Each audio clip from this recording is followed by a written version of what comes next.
Hello everyone and welcome to Mountain Lake Journal. I'm Tom Halleck. This week, the battle over education funding. Hundreds of schools across New York may be getting a lot less school aid in this year's new budget.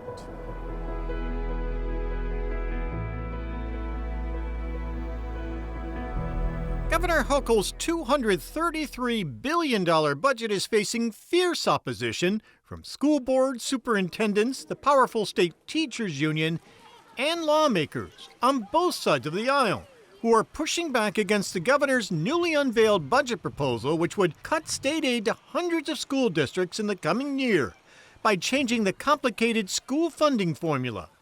Hochul wants to lower the amount the inflation rate is factored into the foundation aid formula that's used to calculate how much money each school district gets each year in the state budget.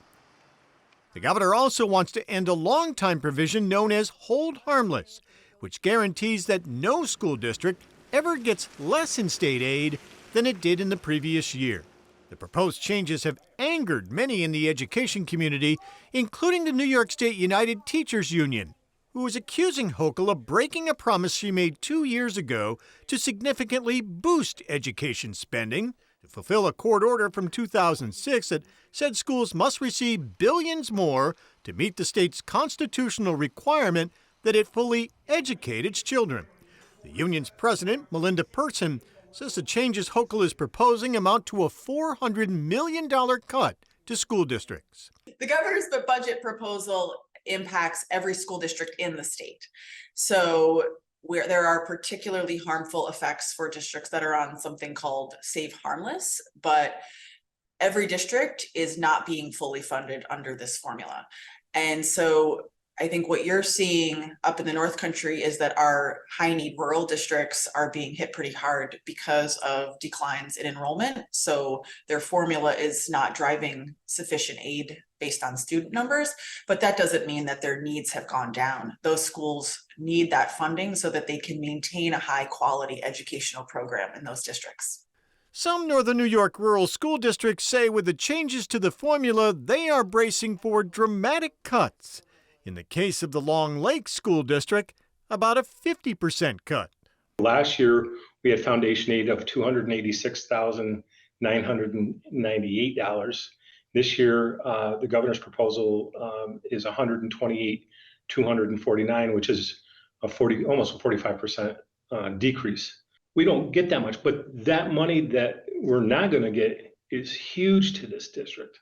For budgetary reasons, this past year, we did not fill 4 positions, and all of our elementary is doubled up. So for example, we have a pre-KK teacher, grade 1 and 2 teacher, a grade 3 and 4 teacher, and a grade 5 and 6 teacher. We have no place to slim down. We're at the minimum that we can be at right now. Person says the union is willing to rework the foundation aid formula to take into account lower enrollment that schools are seeing due to changes in population. Still, she says now is not the time for reductions. I am hopeful that these cuts are going to be restored in the final budget and that this will kickstart the process for updating the formula, which is something that we would love to do. The school aid changes are also being criticized by state lawmakers who will have to approve the budget.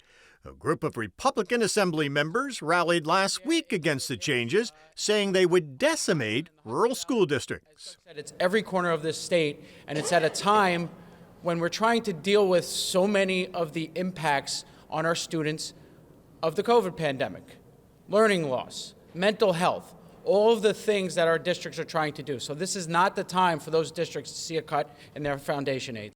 When she was in Lake Placid last week, the governor struck back at her critics, saying the reductions are not cuts because the change simply lowers the rate of increase that the schools would have received. She says in total, schools are actually getting $825 million more dollars than they did last year.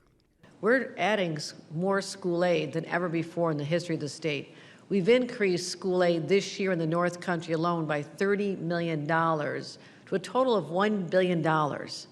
That is an enormous jump from even when I first became governor 2 years ago, because we had such underinvestment, especially in something called foundation aid. We have $18 million more in foundation aid, and that's really important. This $1 billion investment in the North Country schools is an increase of 20% since I took office just 2 years ago. And that's a big jump.